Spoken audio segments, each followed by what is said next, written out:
Hello. How the fuck did you get into my house? My name's Jake Anslow, and I'll be your host for today. This is Waterdeep Dragon Heist, a DM's Guide, Part 2. Today we are going to be discussing this bad boy, the beginning to Chapter 1, A Friend in Need.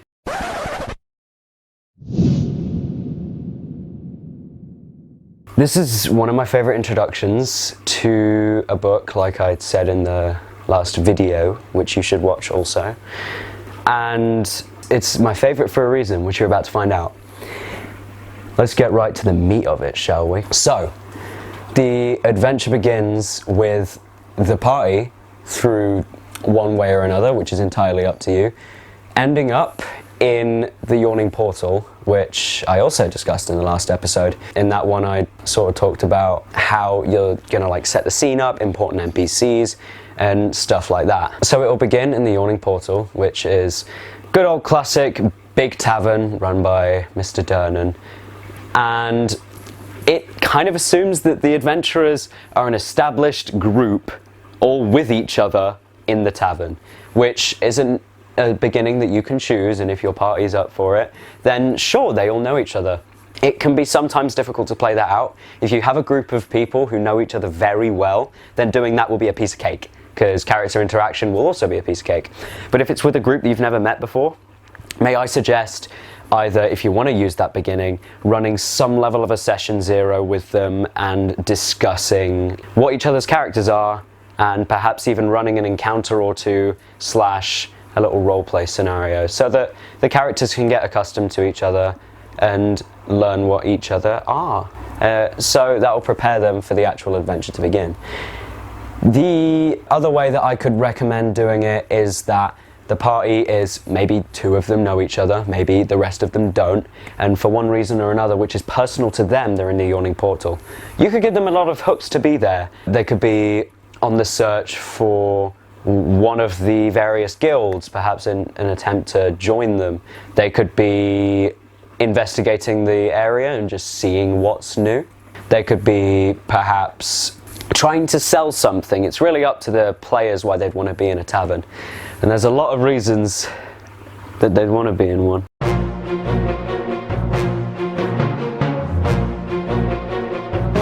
So either way, the adventure really kicks in when the party is all in there and they're all interacting with the environment. The book throws you right flipping in, which is fine. If you want to do that, go ahead. If you've got a party that doesn't seem to be interacting with things much, then give them a first encounter. It always helps, because then they're kind of forced to talk, which sounds rude, but it works. The party can get involved in a multitude of ways, which can kind of set up how they will approach things and get the party to you know each other a little better.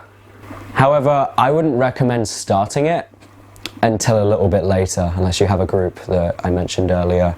It's a very big tavern with a lot of NPCs to talk to, a lot of various ways that they can go.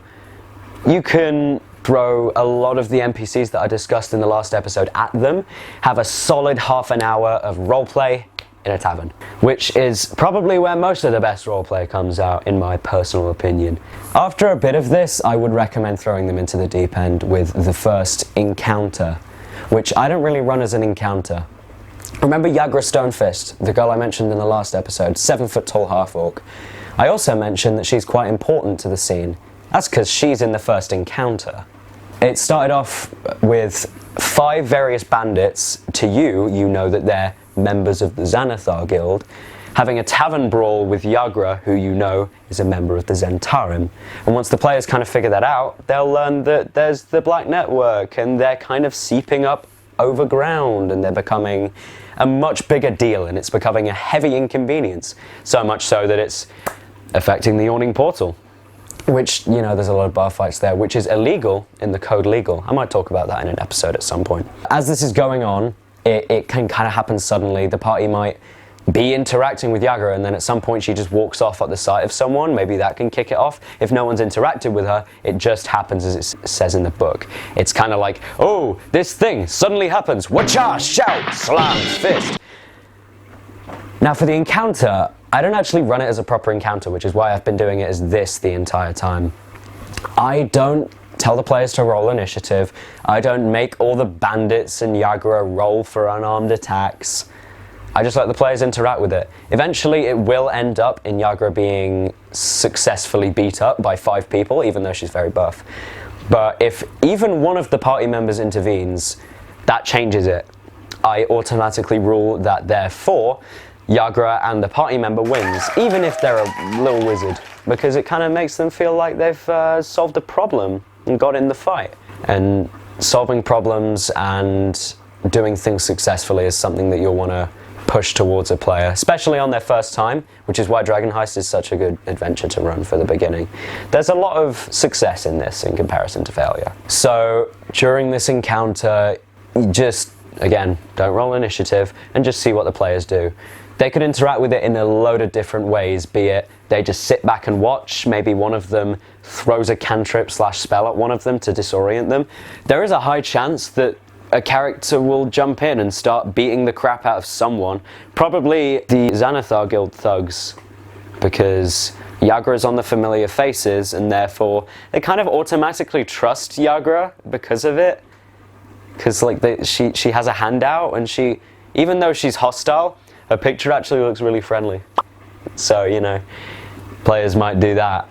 But it's really up to them. If they join the Xanathar Guilding beating her up, there you go. If they try and mediate it, they aren't going to have too much success, which I'd kind of warn, because the Xanathar Guild and Zentarim kind of work over some random person pushing into their fight and telling them to stop. They might even get caught up in it, give them a wild swing to the head and then let them swing right back. Let them also cast a cantrip, but if a first level spell gets thrown around, I would perhaps recommend initiative then. There might be other things that spur initiative, be it a weapon being drawn from either an NPC or a player character, a first level spell like I mentioned earlier, or something along the lines that would warrant a full-on combat instead of just a series of events that don't really need any particular order. If initiative is rolled, for whatever reason, it's because you'll want to track the rounds, and in 2 to 3 rounds, Durnan's going to come over, or at least in my games he normally does, and he's going to solve it, because he has probably the most badass streak and a big old great sword called Grimvolt, and will successfully manage to scare off everyone, letting the Xanathar Guild run off and leaving Yagura to sit around in the tavern and be beaten up, or at least nurse her wounds. Sad times. She won't particularly like it if the characters intervene, but will nonetheless thank them, and then she'll just return to her business, which hopefully players will begin asking questions of why Yagura and a bunch of bandits started fighting. And there's a few answers that are presented in the flavor text. So it says in here, then all the noise is eclipsed by a shout, and then one of them says, "Ya pig likes killing me mates, don't ya?" That's a plot hook and a half, because who knows what the heck happened there? Me, and you if you're running this game.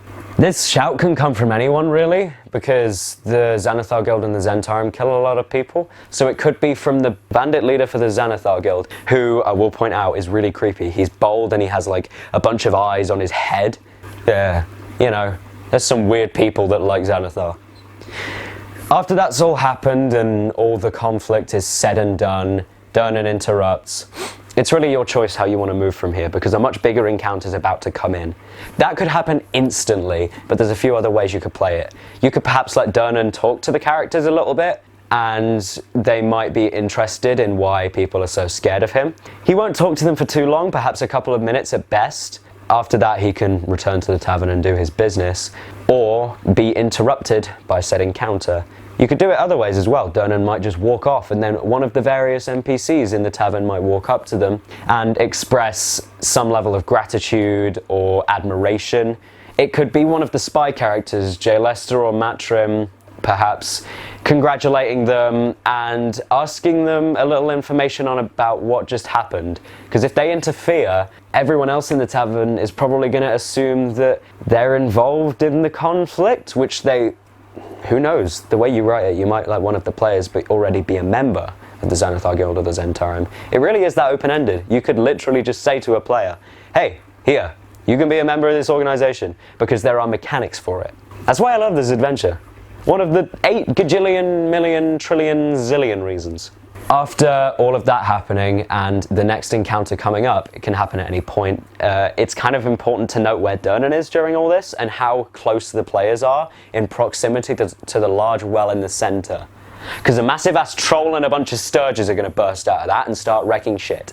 The book's encounter states that it bursts out from Undermountain and starts wrecking havoc. It also says that it's on half health and that it wants Durnan to 1v1 the troll. It will basically nudge the party towards dealing with the little hellbats called sturges, which I mean is a fine way of doing it because the party can't fight a flipping troll. But when I run it, I change the encounter a little bit. My troll encounter works as follows. It bursts out from the Undermountain with a bunch of sturges that have just died from drinking far too much blood from the troll. However, this was a while ago and some of them had dropped off, so there are evident scars and a few sturges here and there, but the troll is on full health due to its regeneration feature and is ready to kill again. There are no sturges flying around and Durnan will still help to destroy the beast, but it may take 2 or more turns to do so. The reason I do this is because it actually lets the players fight a bloody troll, which I think they'd much rather do than a bunch of bats. It's at full health, which can pose a problem if it lays an entire round of attacks on a party member. So be conscious of this and try and get Durnan in as quickly as possible to start wrecking crap, because otherwise the party might die. A troll multi-attack can instantly kill a level 1 player depending on class and health and AC. Trolls have a 3-attack multi-attack, each doing about 10 damage a hit, and ow, on a first level player. So don't do that. Have it mainly focus on Durnan, because then that helps the party out tremendously.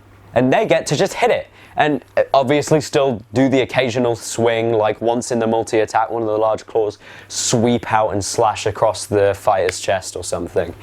And try not to knock anyone unconscious, because that's lame. After the encounter's finished, you'll want to reward the players by Durnan praising them for once, which you won't hear from in too much, with a very simple "you fought well." You may also choose to bring Yagra into the fight if she hasn't gone away and sat back down. However, she is doing her unarmed stuff still because she doesn't exactly walk around with a weapon. She has one laying at her table, I would imagine, but she doesn't exactly get into tavern brawls with a huge mace at her side. Wouldn't recommend that. After the encounter is when things start to string together and the party gets properly wrapped up into the conflict, because that is when Volo appears. You might know Volo. He wrote a D&D book for D&D 5e called Volo's Guide to Monsters. It's a pretty neat thing. And he's quite famous in the world of Faerun for writing books, which is brilliant because it's kind of like a crossover, and he exists in the real world because he's making the monster books. D&D 5e is breaking the 4th wall. So Volo appears, and the reason I didn't talk about him in the first episode is that you don't want any evidence of him being there until the party have done something amazing, because that will make them feel worthwhile. He'll come up to them in his presentation and his flamboyantness and will congratulate the party on defeating their quarrel and will promptly give them a request. One way that I did run this before is that the party was there waiting for him, that he'd hired them all to wait there and he'd give them a quest afterwards, which he did after they'd dealt with the troll, and that's a way you can do it. But it can also just be they've came there for business and they find different business. It can sometimes be hard to motivate players, so that's why Volo gives them a total of 110 gold each. 10 at the start and 100 upon completion. Completion of this thing ain't easy though, and it will send the party properly into the story and will very much get them stuck in the plot, and they're not going to be able to leave at this point because a lot of stuff starts happening the moment they get involved with it all. Volo is trying to be honest about being able to pay you the entire party, but checking the book, he's lying partially and is stretching a bit what he can properly afford, but will nevertheless, I assume, keep up a very, I'm telling the truth. You know, it's me, I'm Volo, I would never lie and stuff like that, because he has, in fact, sold a very famous book, or at least trying to sell. In the world of Faerun, he isn't as popular. He's certainly a celebrity, not a celebrity. Nonetheless, the first quest. This quest is to go and find Volo's lost friend called Floon Blagmar.